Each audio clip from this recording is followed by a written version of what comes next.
Hello, everyone, and welcome to the Relationship Renovation podcast. I'm Tarah Kerwin. And my name is E.J. Kerwin. And as always, we're just so grateful to our listeners and all the amazing feedback we've been hearing. And again, just so grateful that we can be here supporting couples and doing what we love. Absolutely. And today we're very grateful. Also feel sort of blessed and honored to have a really important guest on today. His name is Dr. Stan Tatkin. He is a clinician, a researcher, a teacher, and he's a developer of the Psychobiological Approach to Couples Therapy. He's the founder of the PACT Institute, which is an institution that teaches, I believe, like clinicians, his methods, what he's learned over the years. And really from our standpoint, Right. He is one of the primary thought leaders Yep. in couple wellness. You know, like we have a group of therapists here that work with us, and his information is the information that our clinicians are going to on a daily basis. Just incredibly honored. You know, thank you for being here, Stan. Thank you. It's good to be with both of you, Tarah and E.J. Thank you. Thank you. Yeah. As we were preparing, one of the first things that just popped into at least my mind was like, gosh, like, you know, you have dedicated, you know, your career to this, and you've become, like I said, this person who is a thought leader, is kind of at the forefront of how to help couples, you know, be as well as they can together. And just what has that journey been like for you, and why couples counseling? Like, why did you end up there? It's a good question because I never thought I would. When I was a trainee, that's pre-intern, I was in a training program doing group psychotherapy. My first was being trained in group and family systems. And I, like so many other young therapists, was put in front of a two-way mirror. And I had my first couple encounter, and it terrified me. And I thought after that experience, I would never do it again. So I'm as surprised as anybody. So I went through a whole process, a whole journey, from working in groups to doing Gestalt to being psychoanalytically trained to working with John Bradshaw as an inpatient psychotherapist, again, doing group, to directing a drug and alcohol program charter, to doing specialized work with personality disorders in my private practice. And then I started to get into the brain through my then mentor, Alan Shore, and became fascinated with psychobiology, the development of the infant and adult brain throughout the lifespan. And that's where I kept going. Got into attachment, was very interested in prevention programs through the Watch, Wait, and Wonder program in Canada, Toronto, actually. And then I started to work with infant caregiver pairs in my practice using video capture. I could not get a lot of people to come in because people just didn't want to come in unless they had tremendous problems with their infants. Right. So I switched over to adult pair bonding. I found that there was almost a one-to-one relevance between infant caregiver attachment and adult attachment. And then I never looked back. I used all the video technology to start doing research and to work with couples only. And that's what I've been doing ever since. And I love it. I know when we kind of developed the program that we do here, and when we were working with attachment theory in our couples, it's just everything just makes so much sense. It feels like it all comes together. And the way that couples relate to each other, because I used to do some research too with infant bonding with their moms, it's like being able to see all of that attachment work play out in your intimate relationships and help couples understand that it kind of was pre-existing even before they got together. It's just been so powerful in our work. Well, there is something to be said for studying babies. I think people would do well in our field to go through that. And because we're all babies, basically, and it's all there, watching the interactions between caregivers and their infants, and then toddlers and children and so on. It's all there in terms of adult pair bonding. Exactly. What we see, the movements that people make toward and away from each other, the hesitancy, the fears, all of that is sort of baked in very early, Yes. pre-memory even. And so it's a lovely study, and it's done me very, very well. That, along with psychoanalytic training, has done me very well in my practice. I'll have to just share a story with you when, because even in my master's program, I knew I wanted to do couples work. So my master's thesis was on EFT focused therapy. Yes. And I was like, it was like 23 years ago. And so when EJ and I kind of went through our journey and we blended our family, and then we had twins right after our honeymoon that had colic, and I was taking them on a walk and crying because I wasn't sleeping. And I just said, like, EJ, if like 2 trained therapists are having this much trouble, like, because it really was a train wreck to our relationship, I said, let's open up a couples counseling center. And he's like, absolutely not, Tara. He's like, they're too hard. I do not like working with couples, like, ever. And I just said, well, like, let's wait and hear me out. And that's kind of how it all started, though. He was pretty resistant, and I was right. Did I sell you, honey? Because here we are 7 years later. Yeah. I mean, it's been great. I mean, I remember just as a young clinician thinking, like, God, like, couples are just like so unwieldy, you know, like it's just so easy to get caught up into their dynamics and get lost in it. You know, is that an experience early on in your career, Stan, that you had? Oh, I think anybody who works with couples goes through a process of learning how to work with that system. It's a very specialized work because, unlike working with individuals or working with more than 2 people, there's a specificity with the numbers. Working with a dyadic system in a triad is very different than doing family or doing small group or large group. And so it takes a while, I think, to really understand the system one is working with. And all of the other things that go along with it, the phenomenology, the intersubjectivity of that system, and the amount of countertransference that one can experience. Countertransference is the experience the therapist has emotionally as if watching a movie or a play that gives the therapist some good information about what is going on in the couple, but could also mislead the therapist as well. Absolutely. Absolutely. Yeah. We do, when we're doing our supervision with our therapist, that's like it's just like we're always cycling back to that, is like, you're sitting in the room with these 2 people and the energy you're getting off of them individually. And then as a couple, like, how can you pay like really close attention, but not from like a personal place, but from like an understanding of like, gosh, what is it like for me to be in this system for this hour and 15 minutes?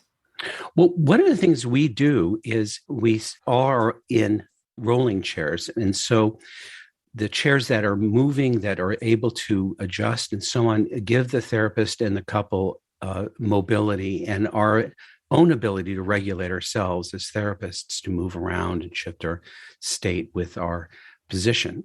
But we're also paying a lot of attention visually to micro expressions and micro movements. We track blood flow in the face, muscle movements in the striated muscles of the face, even pupil size, breathing, heart rate through the neck or the nose.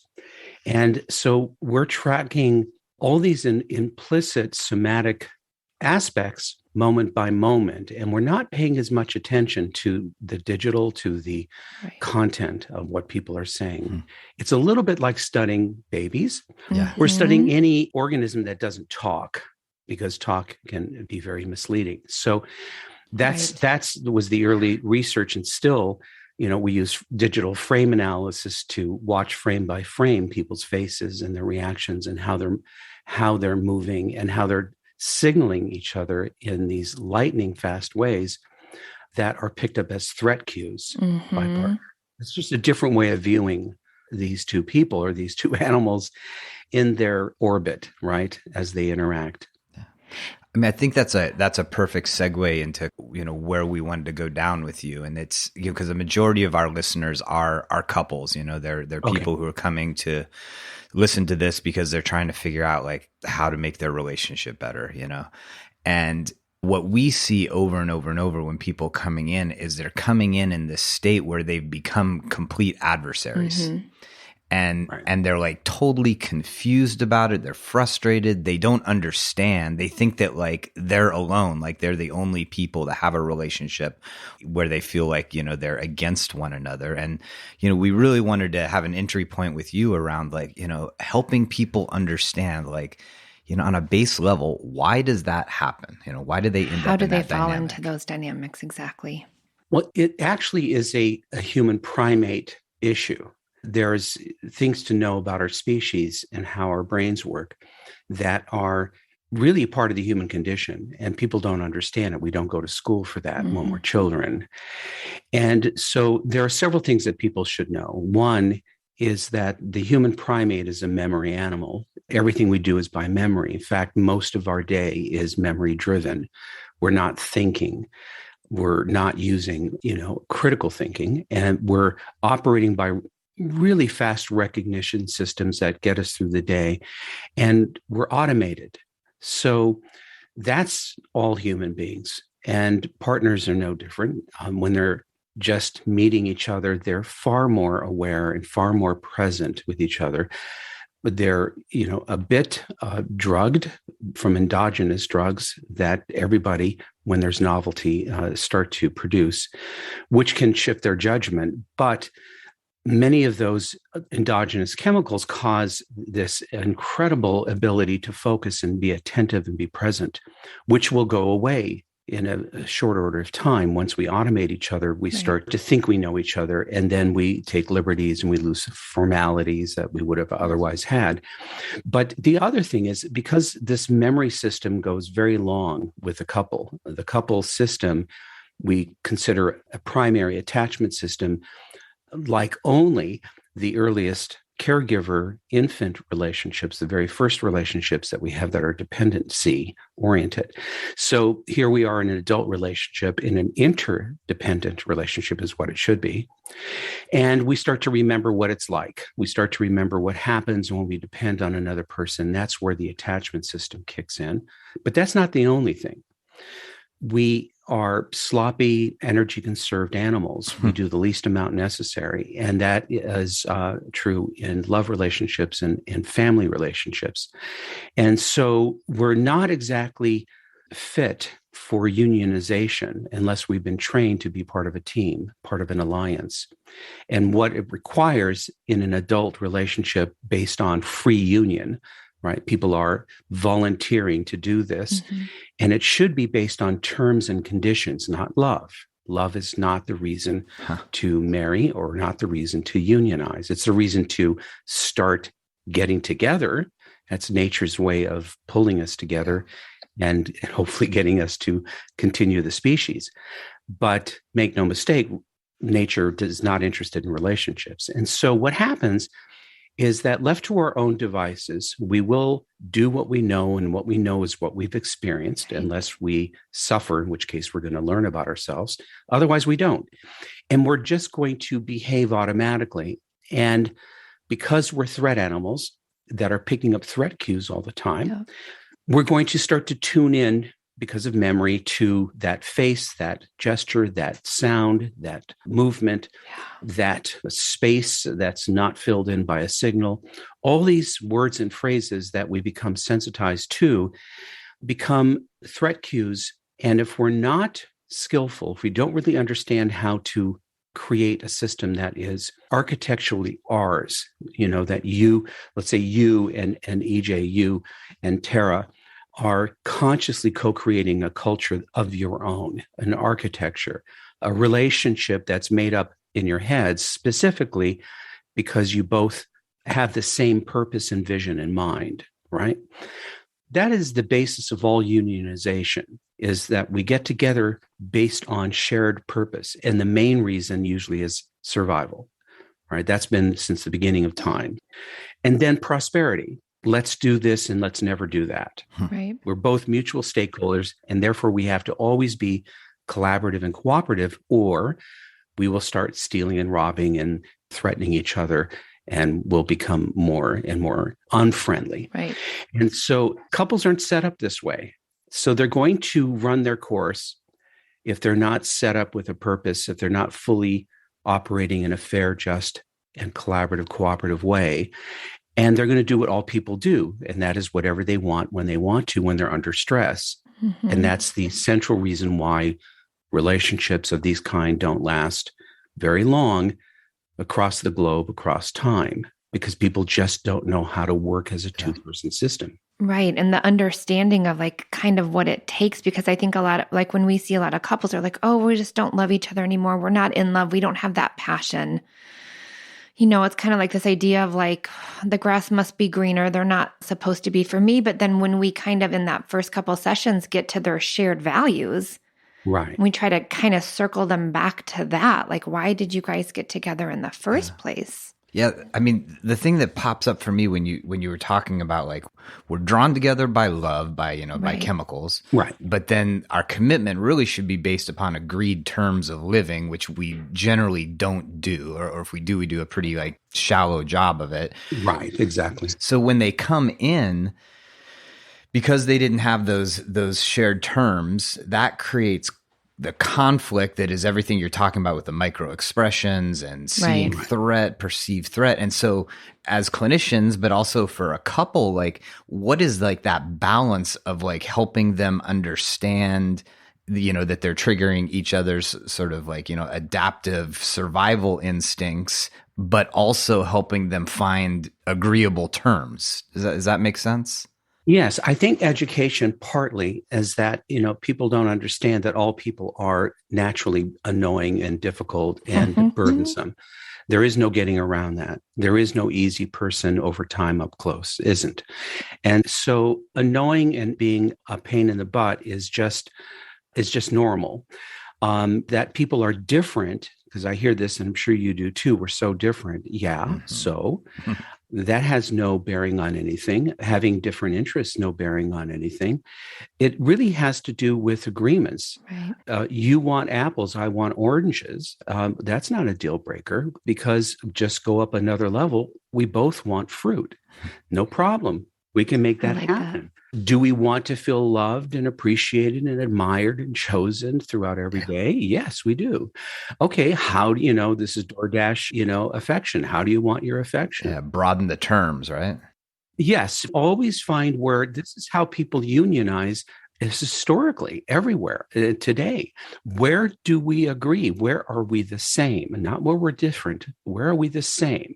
And where do we agree, not disagree? Right. People can always find it.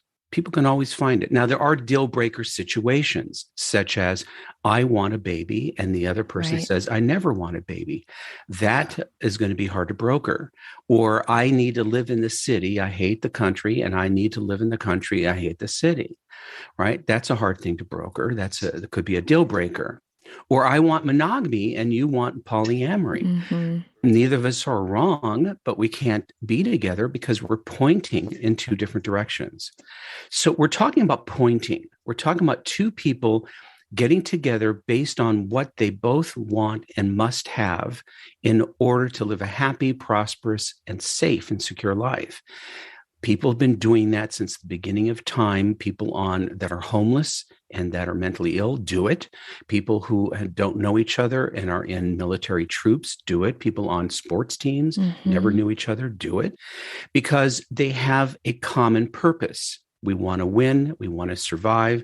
Right. We want to prosper. And therefore, we all have to point in the same direction. Any system without a shared purpose or shared vision is not going to last. And do you think couples oftentimes don't have that? They don't have that shared purpose? I would say 99% of the time they don't. It's the only system where people do not think in terms of, how are we going to build this? How are we going to do this? What do we do if we act like human beings, which is basically selfish, self-centered, impulsive, moody, fickle, opportunistic? What are we going to do when we are human beings? And when are we most human beings? When we're under stress. When we're under stress. And it's so ironic though, right? Because literally you get together with somebody most often to build a life together. You'd think they would be almost intuitive or like, evolutionary to do that together. It's not. It's not. I mean, honey, look at us, right? We thought, oh my gosh, we're having twins. This is going to be amazing. We have this awesome relationship. We get along so well. And then Wait a minute. Why are you doing it that way? bam. We'll do it. How We'll dare you figure it go to out. work and leave me here with these two nursing babies? I hate you. Yeah. We're good people. We love each other. There's no way you would ever lie to me. We're even therapists. Like we know how to do this, right? Yeah. And we end up like one to divorce every other day for 2 years. Systems, though. It was all about systems, Stan. I mean, it really was. You wouldn't do a business that way. Well, that has, again, for us, that's, we talk a lot about our personal journey on this show, but that's been a big part of being forced to create these systems that you're talking about, and shared purpose is like, running a business almost makes you do it more so than a family. Yes. Because there's more of a structure to it. A business, you have to set up your codes of conduct and your operating procedures and all that. Whereas a relationship, you can we all do, most people do. That's why they end up here is we wing it, right? Well, I think the difference is in that in couples, people, because of the automation process and because of the memory issue and the kind of relationship it is, a dependency relationship, people confuse each other as family. And they forget they're strangers. They'll always be strangers who are trying to get to know each other constantly. And so that, I think, is one of the reasons. The automation, the fact that we think we're back at home and that this is family, which is relieving and relaxing for some because it's familiar. But it's also an area where we drop our formalities, where we are no longer considerate, where we think we can do whatever we want without, we can't get fired. Right. Mm-hmm. And it's a mistake. It's a mistake because these relationships are condition based. It's a deal or no deal constantly. And it's, we meet the terms to make it worth our while. Otherwise, why are we doing it? It is a purpose, principle driven endeavor that builds character because two people are working constantly together to create things that they would otherwise ordinarily never be able to do alone, and to be able to protect each other from an environment that is dangerous and unpredictable and uncaring. So these two people have a pact, right? And together they rise, together they fall, just like you would if you were out and you were in special forces and your sergeant told you you're nothing. The person to your left and right are more important than you. They're going to save your life. And the same with you, with the people around you, right? So it's a different idea. It's a different ethos. It's a different orientation of a two-person psychological system moving in tandem. No longer are we solo players. No longer are we separate agents insofar as we can do something without having to think of the team.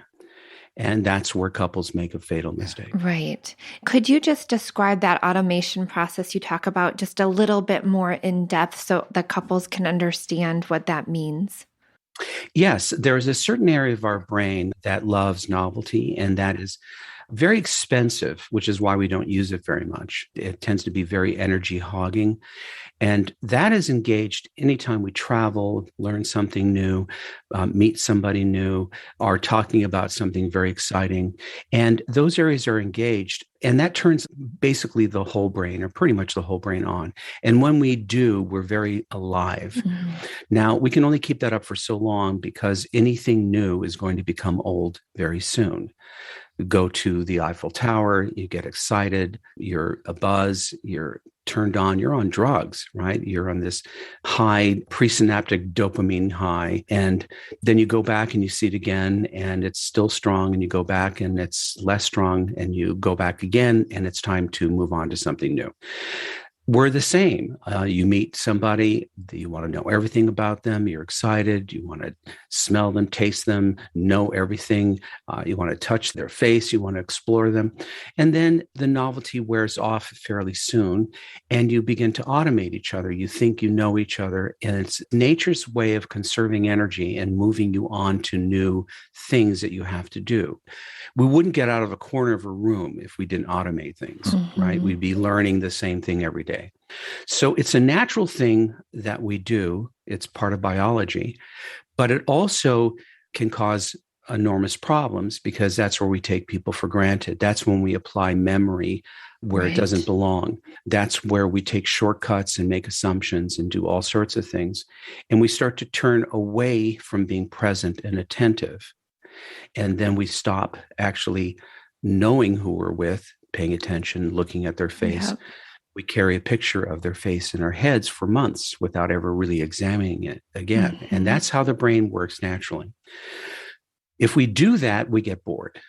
We, again, take things for granted. And that is going to happen. And the only remedy is to actively make sure that we put in periods or ritualize periods of full presence and attention. Otherwise, we lose our aliveness and we actually don't learn anything about ourselves or our partner. So that's the problem with automation, is it's going to happen, plan on it, but then you have to build in things now to counter it because it's not your friend. Yeah. I think that's one of the things we do with couples in our program is we take them through a timeline and genogram process pretty early on. Right, good. And sometimes just doing that is such a major gear shift because there's such like almost an arrogance we all have about like knowing like, oh, I know everything about them. But when they sit there and they listen for an hour and a half and we ask them, clarifying questions of the one person and they hear it in a different way, there's just, I think what you're saying is, it's new, reboots that system of seeing this person not as a facsimile flat object, but as somebody who's like, wow, there's a lot more there. Absolutely. I mean, Tracy, my wife, my partner, we've known each other since 7th grade science. And that is so cute.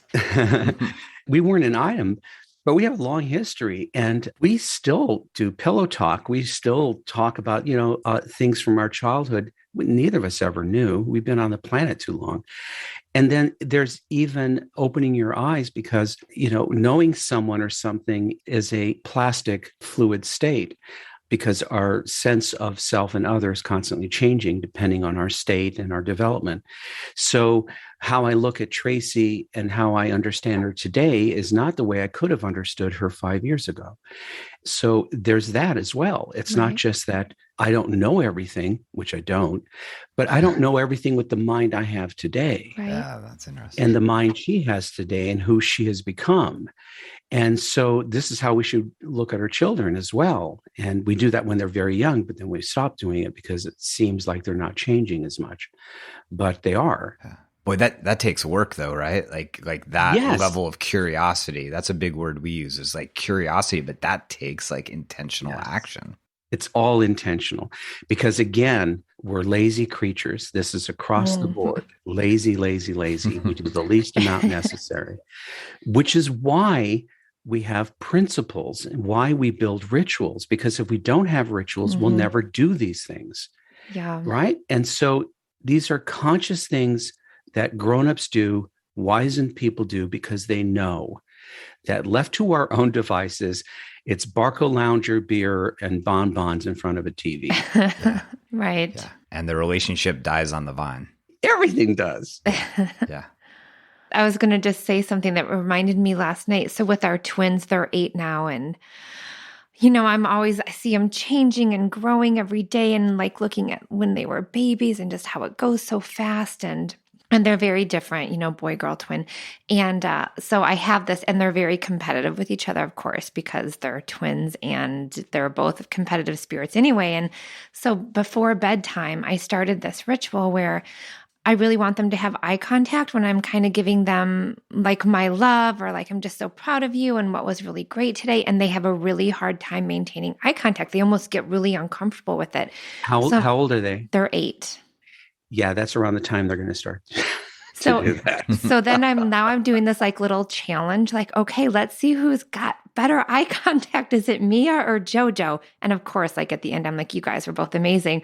But it's like having them look at me just like in the eyes when I'm like, I love you. And they're like, I love you back. And what was really helpful today. And it's such a shift in like my nervous system. I'm hoping it is for them, but you can see them fighting it. And then they laugh because they don't realize like how difficult it is for them to maintain that eye contact. So that's a really interesting point. By the way, what's it like for you being an identical twin, having twins? I'm a fraternal twin too. So my twin. Oh, you are fraternal. Yep. Okay. And well, I was so happy. I have a twin sister. She's blonde hair, blue eyes, like 5'4". I'm 5'8", brown hair, brown eyes. I remember when I found out it was a boy and a girl, I was so relieved because high school, adolescence with my twin and I was really hard because even though we're fraternal, people would be like, "Oh, you're twins, but you look so different." And it's like Betty and Veronica. It was horrible. Like they Marsha, classified us, and they, back in the day in like the 80s, are like on a scale of 1 to 10, which twin's prettier? I mean, it was. So when I found out it was a boy and a girl, I was so relieved. And it's really sweet because when I found out I was pregnant, my twin got pregnant at the same time. She did not have twins. She just had one. But so we had, we were pregnant at the same time. It was pretty sweet. That's neat. So that's cool. That's really nice. Do you like having twins, E.J.? Oh, it's a blast. It's a blast. It's interesting. So when Tarah and I got married, I had 2 boys. They were like 4 and 2 when we got married. 3 and 5, but that's okay. And they are like, sometimes it's like you have to like give them a heartbeat. They're just like, they're extremely mellow kids. No. And the twins are like, they're like Tarah. They're full of energy, full of passion, emotions spilling out in every direction. And so it's really interesting having these like really different sets of kids, but yeah, no, I love the twin thing. It feels like a blessing. I can see how like other cultures, we've read over the years, like other cultures, how twins are a blessing, because it's just like, it's a remarkable experience in like challenging and many like ways. Totally enriching ways, both. Right. That sounds really lovely. Yeah. The eye contact thing, there was a book written called Ubiquity, good book by UCLA cardiologist and zoologist, another author. And they talk about how animals in the animal kingdom have the same psychiatric disorders as humans, except they're easier to treat because they don't talk. But that there's certain animals, including human beings, sustained eye contact is difficult because it heats up the brain. So it's highly stimulating. So that's why people gaze avert. And babies will gaze avert, and your dog or your cat or whatever will gaze avert because it's to cool down the brain. It's an autonomic reflex.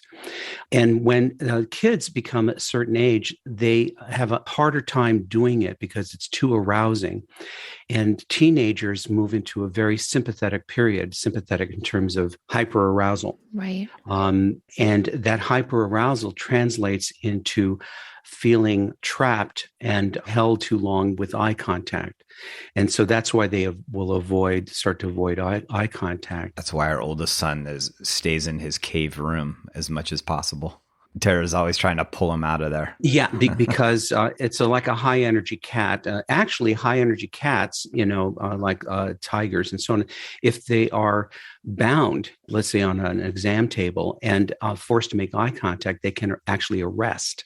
Oh my gosh! So there's think of teenagers as a high arousal cat. Okay. It seems like he's going to arrest sometimes. Don't be offended with I'm going to put the pressure off. Thanks, Dr. Stan. Yeah, don't be offended by the gaze aversion. Well, let me jump back to, we want to help couples make decisions, to how to help themselves, right? And one of the dynamics you've talked about was the fact that we sort of fall into these patterns of disconnection, right? Because we just stop seeing the person as a brand new person. Mm-hmm. And beginning to pay attention, creating certain systems can help in that area. What's that like fulcrum point or that tipping point for you when you see a couple like, look, you need help in getting that back, versus a couple who's like, we can read a book or we can institute some systems to reboot that? Well, you're talking about rekindling, rebooting, excitement, and that feeling of falling in love again, or just connection, or just like not seeing them, as you said, like that, just as a flat sort of, somebody you already know and there's nothing more to Taking for learn. granted. It's really quite simple. And it's going to seem foreign to most of us today because we're deluged with screens and distractions. But in the old days, and still can be done today, we would take time out and have no distraction and just hang out. Just hang out, shoot the breeze, sit on the porch, take a walk in the woods, turn the TV off, turn towards each other, have pillow talk. I think of that as truly making love. Making love is, Yep. to me, is a undistracted period of time of being fully present with someone, your partner, and being curious, to use your word. And it's a getting to know you, getting to know all about you again and again. That's called primary intersubjectivity. Primary intersubjectivity is basically face-to-face, eye-to-eye, or talking just about each other, in a no-demand zone, right? No demand condition. Then there's secondary intersubjectivity, which is using something called joint attention. And that is going places where you stimulate novelty again. Tracy and I we used to love to travel pre-COVID. And whenever we would travel and we'd see beautiful things, it would actually allow us to amplify each other's excitement, because only two human brains can create what's called an amplification effect. And that is whatever one person feels is amplified at least tenfold by the other in terms of excitement. So we'll look at each other. God, I love being with you here. This is so beautiful, isn't it? And it revitalizes. We fall back in love with each other.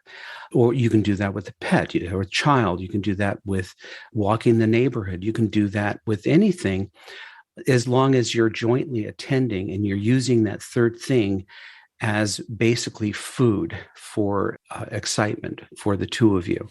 By the way, that amplification effect cuts both ways. Negative emotion will be amplified by two people as well. So watch out for that. Family vacations go wrong, right? Well, that's when one of you becomes anxious and the other one begins to get anxious as well. You're psychobiologically tied together. Where one goes, so goes the other. And so that's when you need to understand how the mind works and to know what to do at times like that. But when you're feeling great, you don't want to intervene, right? Let the dopamine and the oxytocin and vasopressin flow. But there are simple things that people can do every day. They're just not doing it. They're just not doing it. Tracy and I are falling in love with each other every day. And I'm not just saying that, but it's not because it happens, because we have things in place every day that we do. Yep. You make the intentional choice, right? To make your Yeah. relationship. Yeah. I mean, I can't tell you, Dr. Stan, so EJ goes to the gym at 5 a.m. and then I go at 7, and between 6 and 6:30, because, we're busy. We've got the practice. We've got our 4 animals. We've got our 4 kids, blah, blah, blah, blah, blah. We have this sit down where we're just with each other and our coffee for 20 minutes at the most. And it is like the most enjoyable part of my day because I just get to be with EJ. It's like a touchstone. Right? We do our lovely. check-in and our intentions. And if we didn't have that, and again, sometimes it's only 10 minutes because we have to make lunches because we forgot the night before, whatever it might be. Like that is our way of connecting every day. And one of the biggest things we tell our couples is like, start just a daily check-in where even 5 minutes, you guys are trying to understand what your intention might be to stay connected for just moments throughout the day, because people are so plugged into this narrative around, there's just no time for us. There's no time for us. And I'm reading your book right now, Baby Bomb, that you co-authored that I wrote with Kara. And if only this would have been out 8 years ago. But it's like I never even thought about, my relationship comes first and then the twins, like prioritizing. I mean, I prioritize like nursing whatever it was. And I love this kind of Baby Bomb because it really says like you have to make agreements. You have to prioritize your partnering before parenting, because if you do that, it's going to be a lot less stressful. Again, I'm happy we didn't have this book because we would have never opened up our couples counseling center. But no, thank you for this book because it's actually amazing. I'm halfway through. But thank you. Again, that 5 to 15 minutes a day, just falling in love, making love. I love how you said that, making love. It's not about sex. It's about making that time to love each other and fall in love every day. Which is something, by the way, is ageless. It doesn't matter how old you are, how your body works or doesn't work. Right. That can be done in the 90s. But that is something that's lost on a lot of people. And it can be instituted immediately. Yeah. Actually, I think this segues to like a nice question that kind of wraps this up a little bit. And it came from one of our therapists at our center. And what are some of your favorite rituals for connection during times of transition? Tracy and I are big on reunions and separations. So we always embrace whenever we're greeting each other. We always embrace, even if we're greeting each other. I'm in my room right now in the back of the house doing this. She's in the front room working. And then I'll come out there and we'll greet each other again. So we have made it such that we always greet each other on the phone, in person with hi, because we know that the very first thing that we see and hear sets the tone for what happens next. And so it's never hi, what? It's always hi. And I got to tell you, when that is automated and that becomes sort of a natural thing, it makes a difference.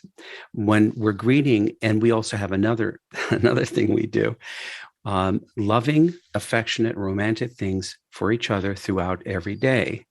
And we do that. At every moment, I get up and I'm out there doing something, saying something to her. She's doing the same with me, and it makes our day. It just makes a hard day because we deal with, like you do, deal with a ton of people all around the world. Sure. And it's very depleting. It's very depleting to do the job we do, listening to horrible, sometimes very sad stories all day. And so to have each other and have that instituted, and the principle is, of course, we do these things regardless of how we feel. If we're mad at each other, we still do it. If we hate each other, we still do it.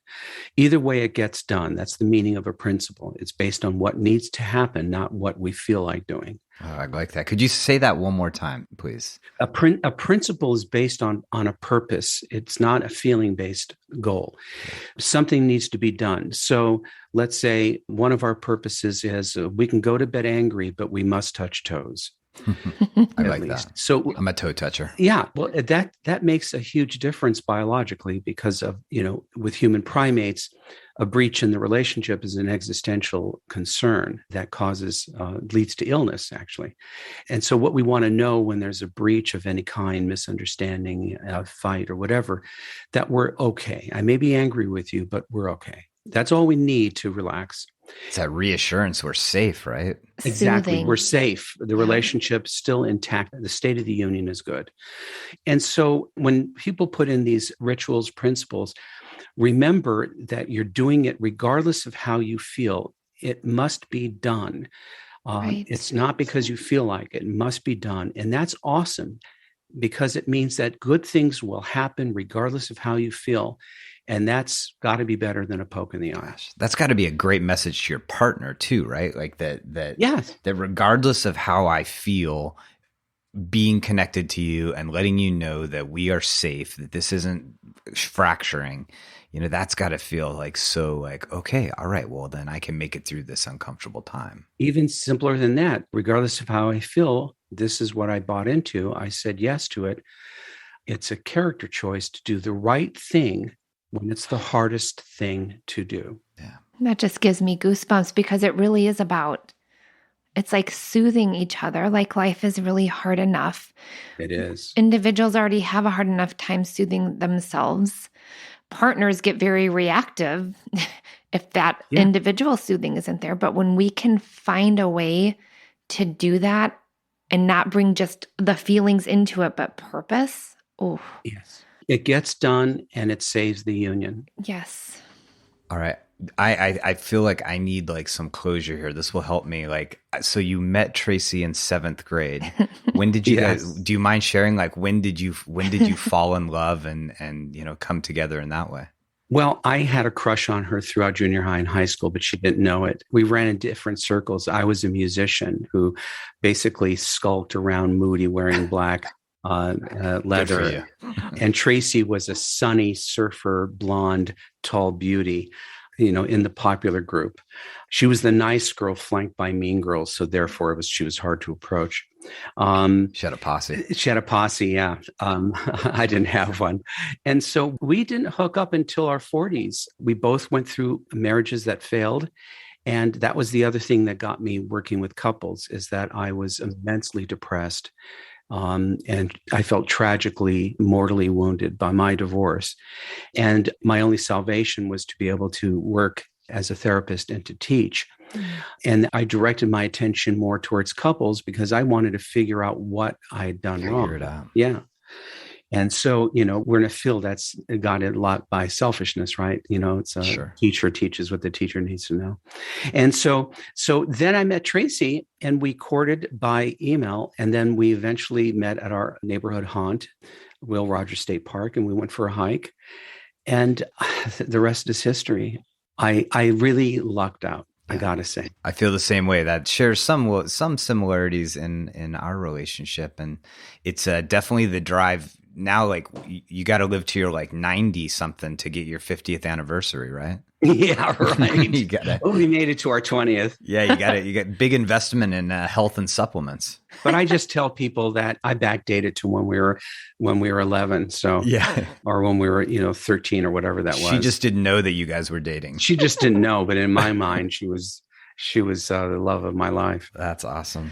I just want to say thank you so much, Dr. Stan, for just all of the work you've done and the research and the books and your podcast and your TED Talks. I'm a total groupie. I'm so happy. And it was fun, preparing to speak with you too, because you have a great, fun, sense of humor, playful energy. Yeah. And so, with such incredible knowledge wrapped in a really humanistic, just wonderful filter that it runs through. So, thank you for everything you do. Thank you so much. And someday we need to get together. Yeah, absolutely. That would be a blast. I'm so down. We're not far. We're in Tucson, so we're not far from Southern California. Well, thank you, Stan. Thank you for being a part of our show, sharing your incredible information. Wisdom and beautiful brain. We'll place on our show notes, links to a lot of your information, your books. Yeah, people can always find me at thepactinstitute.com. And all my social media is at Dr. Stan Tatkin. So on all social media platforms. Thank you, everyone, for tuning in. We're always open to your suggestions on show topics, on any questions you might have, possible guests you'd love to hear us talk to. Yes. Send us an email at info@hesaidshesaicounseling.com. And as I always close, take care of yourself, take care of each other. All Bye. Right. Bye-bye. Me and you just singing on the train. Me and you listening to the rain. Me and you, we are the